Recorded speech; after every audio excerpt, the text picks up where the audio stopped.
قبل أي حاجة كده مبروك على المكسب ومبروك علينا إمام عاشور.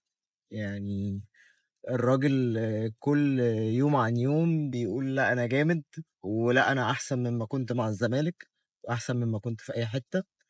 وبعيدا بقى عن إن هو أصوله زملكاوية ولا أصوله أهلاوية، وإن اللعيبة غير منتمين حاليا، وإن اللعيبة كلها انتمائها للفلوس وانتمائها اللي تكسبوا لعبوا وبيلعبوا على مشاعر الجماهير والكلام ده. أول ما بيلاقوا فرصة زيادة أو فرصة فيها مليمين زيادة بيروحوا لها والكلام دوت.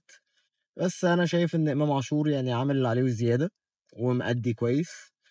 في حاجات بيبقى فيها أنانية، في حاجات بيبقى فيها طمع، عايز يحافظ زي ما قُلت في الفيديو اللي فات. يعني إن هو في كِوَر كتير المفروض تتباصى، المفروض تتعمل بشكل أفضل، المفروض ما تتشاطش. هو الراجل بيشوطها عشان عايز يحافظ على لقب الهداف بتاع الدوري. الطمع حلو ما فيش مشكلة، بس يعني نتمنى إن هو يتفادى الحتّة دي. بس عايز أقول لإمام عاشور يعني الله ينوّر عليك والله يفتح عليك، واستمر يا إمام وكمّل على كده. وعايز أقول لمارسيل كولر يعني ارحمنا من التشكيلات الغريبة والمريبة، وارحمنا من نزول كريم نيدفيد وأكرم توفيق. ويعني أنت بتلعب غزل المحلة، مع كامل احترامي لفريق غزل المحلة يعني. ما ينفعش كنا نظهر بالمستوى السيء ده قدام غزل المحلة.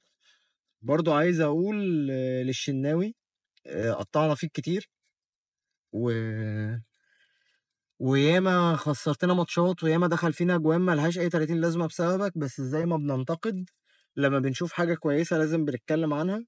فالشناوي النهارده يعني كان مستواه كويس ومنع فرص كتير كانت تعتبر خطيرة.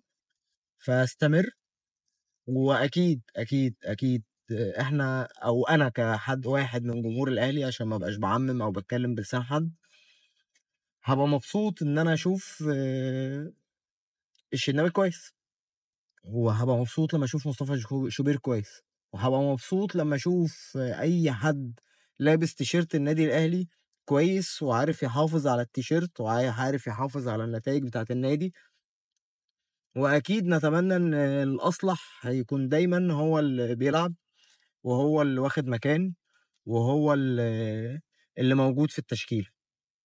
فنتمنى إن إحنا نتجاوز أخطائنا وننسى العبث اللي حصل ده.